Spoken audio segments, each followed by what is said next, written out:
последние сутки у нас 14 новых случаев коронавирусной инфекции. Сегодня 183 зарегистрированных случая всего.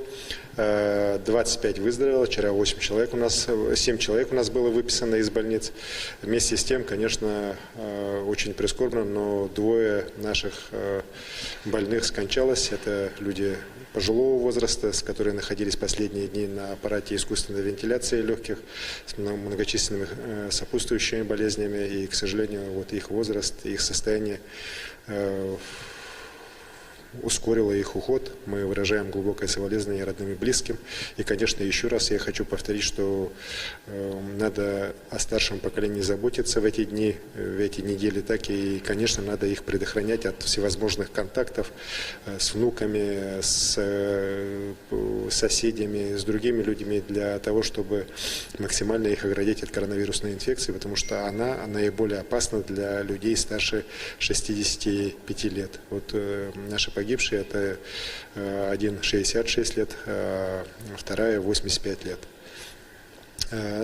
Хочу сказать также, что нас очень тревожит ситуация по городу Якутску. За последние сутки вот из 17 новых случаев 14 это город Якутск. Причем это все контакты уже ранее заболевших людей, в том числе и по офтальмологической больнице, и по кругу тех людей, которые были выявлены также раньше. Вот. И здесь мы видим ухудшение ситуации по городу Якутску очевидное, поэтому необходимость и масочного режима, необходимость самоизоляции, она для города Якутска сегодня очевидна как никогда. И с этой точки зрения мы, конечно, требуем и у городских властей ужесточить работу в этом направлении, усиливается работа всех медицинских учреждений, но, конечно, все в первую очередь зависит от самих жителей, от их соблюдения ими режима самоизоляции, самоограничений. Это крайне важно именно в эти недели, потому что болезнь может выйти на неконтролируемый рост, может же остановиться и уже на каком-то спокойном, более-менее понятном для учреждения здравоохранения уровне оставаться, с тем, чтобы у нас здравоохранение города Якутска справлялось с наплывом больных. Очень важно это всем понять и всем выдерживать. Еще раз говорю, в первую очередь жителям города Якутска. Далее хочу сказать, что решением президента нашей страны праздничные дни, которые у нас есть, и в майские дни они будут продолжены. Те рабочие дни, которые были в период между майскими праздниками, они сейчас не объявлены нерабочими, с сохранением заработной платы по стране по 11 мая, ну и соответствующий указ по Республике Саха-Якутия по продолжению всех мер по повышенной готовности также сегодня нами подписан.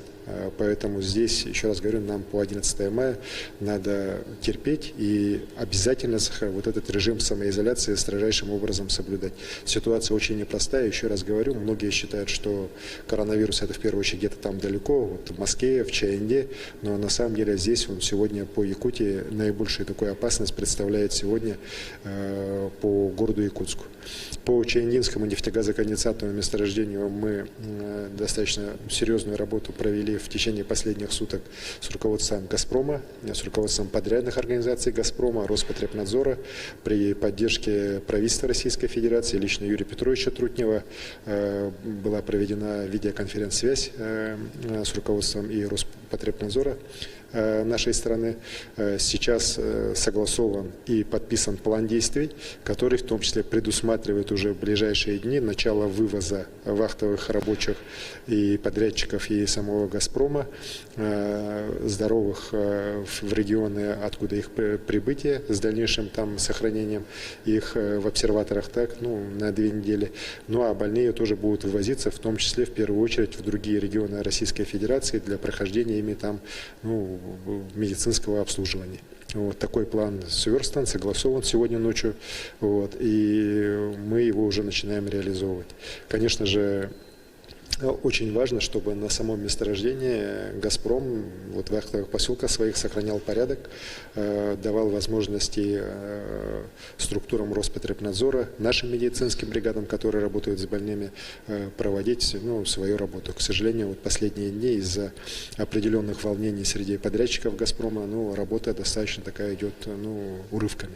Вот, мы за то, чтобы как раз как можно быстрее все мероприятия медицинские провести. Ну и еще раз говорю, вот, и больных, и здоровых людей, у которых вахта закончилась, нормально вывести. Спасибо. Спасибо. Это был брифинг главы Якутии с информацией о COVID-19 в регионе на 12 часов 29 апреля.